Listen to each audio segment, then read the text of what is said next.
This video will show you how to print numbers incrementally. First, you can edit the text line number. Then press this number, to set the max value as 99 and go back to the home page.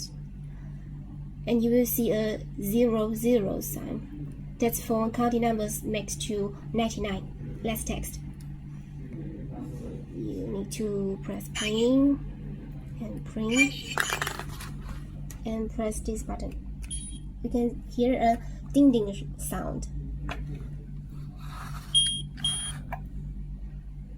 As you can see, number 00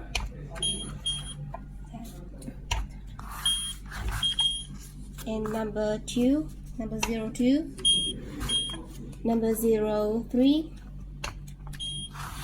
and number 04. And you can also see the number changing on the screen.